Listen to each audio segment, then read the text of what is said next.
330 John member of parliament, আমলা কামলা বদুল্লা, RAB গোয়েন্দা, এরপরে ব্যবসায়ী কর্মকর্তা কর্মচারী উপদেষ্টা সবাই মিলে একসাথে দেশ থেকে পালিয়ে গেছে, পৃথিবীর ইতিহাসে নাই। ঠিক কিনা?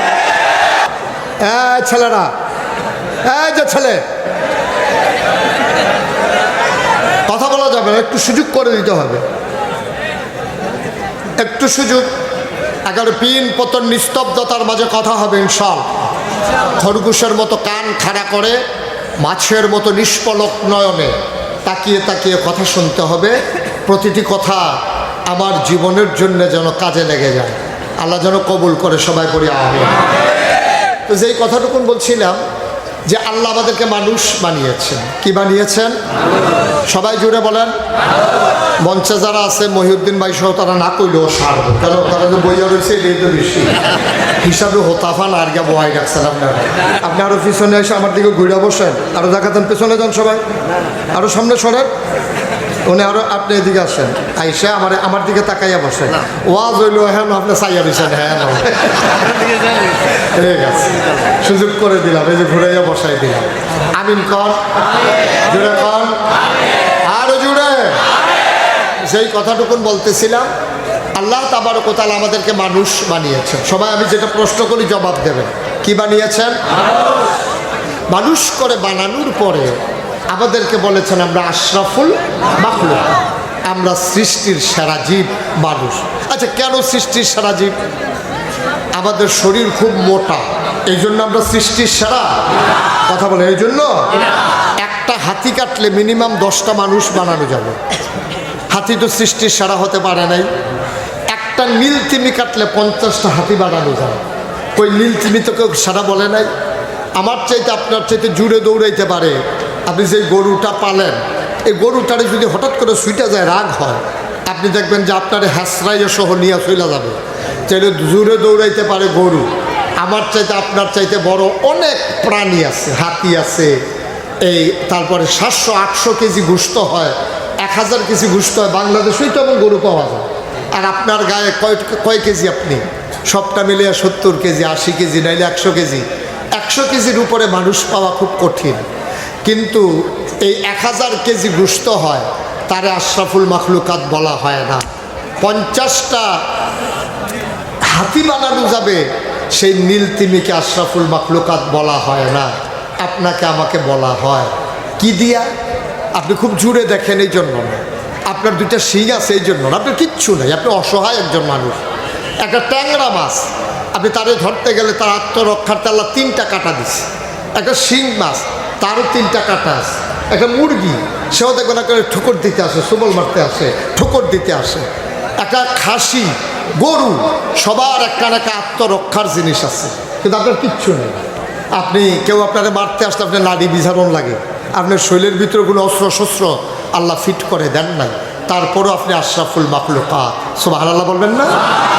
কেন আপনি আশরাফুল মাখলুকাত?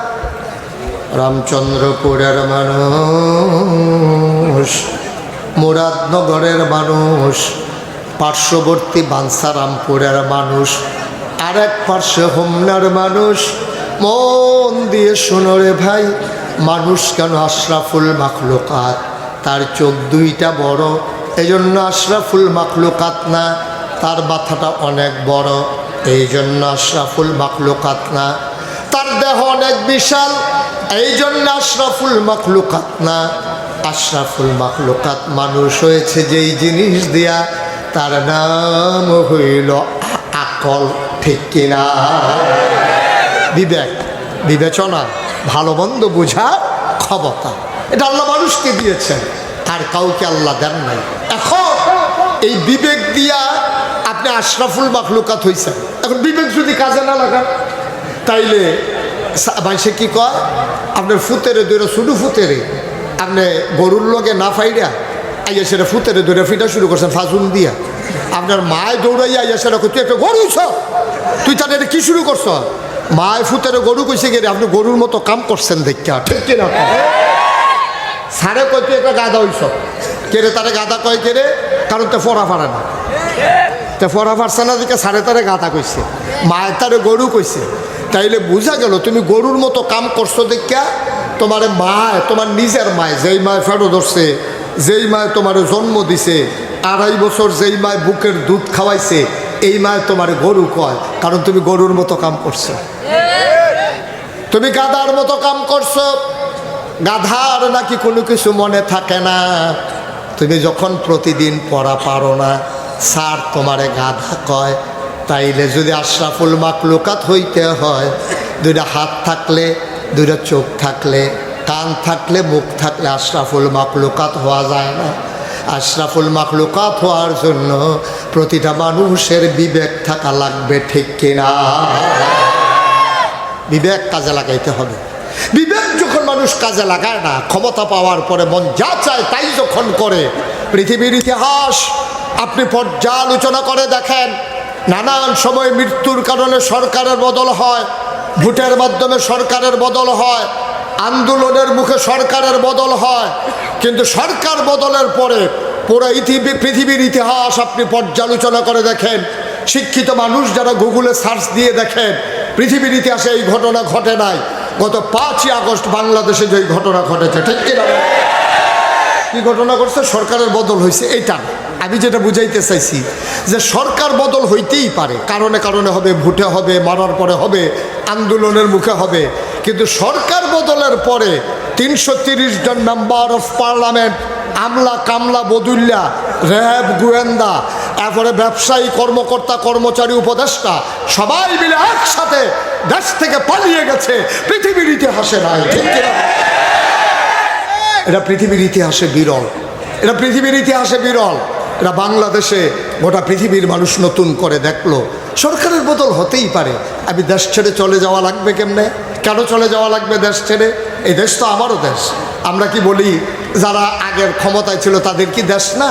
অবশ্যই তাদের দেশ, কিন্তু তারা চলে যাওয়া লাগলো কেন? নিশ্চয়ই এমন কোনো কাজ করেছে যেই কারণে তারা নিজেরা তারা পালাই যাওয়ার। কেউ কিন্তু আপনারা আন্তরিকতার সাথে খেয়াল করেন, রাজনৈতিক নেতৃবৃন্দ বলেন, বৈষম্য বিরোধী ছাত্র আন্দোলন বলেন, কোনো ইমাম বলেন, বক্তা বলেন, কেউ কিন্তু সরকার যে পদত্যাগ দেশ ত্যাগ করবে এটা কেউ চায় নাই। মিছিল করছে কি কয়? দফা 1, দাবি 1, পদত্যাগ, পদত্যাগ। এটাই আমরা সারা জীবন শুনছি, ঠিক কিনা? কন কলাবানে মিছিল করছে, রাজনৈতিক দলের নেতৃবৃন্দ মিছিল করছে, দফা 1, দাবি 1, পদত্যাগ, পদত্যাগ।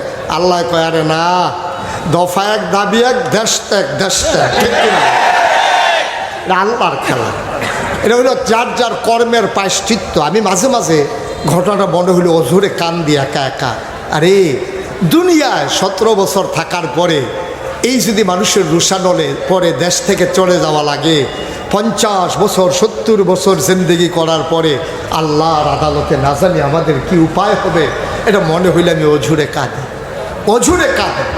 এই দেশে বাপের ভিটা আছে, জায়গা জমি সব আছে, তারা চলে যাওয়া লাগলো। আর আমি 70 বছর পরে যখন আমার ইন্তেকাল হবে, আমার প্রতিটি সময়ের পরমাণু, সেকেন্ড, মিনিট, ঘন্টা, দিন, সপ্তাহ, মাস, বছর সবগুলোর যখন হিসাব করা হবে, সেই দিন আমার কি উপায় হবে? মাঝে মাঝে চিন্তা করে আমি কাঁদি। এই কান্না সবারই কাঁদা উচিত। তবে ঘটনায় খুব খুশি হওয়ার কিচ্ছু নাই।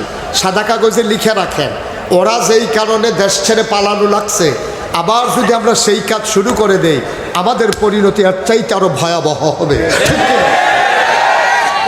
এখন যদি হেতারা গেছে আগে সিএনজিতে চান্দা তুলতো, এখন আমরা যদি আবার কয়েকজনে গিয়ে আবার চান্দা তোলা শুরু করি, আমরা যদি আবার বাসখরিয়া টেহা তোলা শুরু করি, একবারে মুরগানছে রামচন্দ্রপুর বাজার তো ব্যস্ত, গরিব মানুষ হেহানতে পারে টেহা খাওয়ান শুরু করি, তো আমরা পরিণতি ওদের চাইতে আরও খারাপ হবে, ঠিক কিনা? কম। সুতরাং শিক্ষা গ্রহণ করতে হবে প্রতি ঘটনা থেকে, নাহলে কিন্তু খাইবেন ধরা, ফরবেন মাইনকাসিফা, ফরবেন মাইনকাসিফা। সাংঘাতিক যে ইতিহাস থেকে শিক্ষা নেয় না, গতকালকে থেকে যে শিক্ষা নেয় না, আগামীটা কাল তার কখনো সুন্দর হয় না। প্রতিটি ক্ষণ থেকে সুন্দর নিতে শিক্ষা নিতে হবে। আমিরুল মুমিনিন খলিফাতুল মুসলিমিন, ইসলামের দ্বিতীয় খলিফা হযরত মোবাইলগুলো বন্ধ করে দেন, যাদের মোবাইলগুলো বাজে বন্ধ করে দেন, এগুলো সবাই কনা আমিন, জোরে কনা আমিন।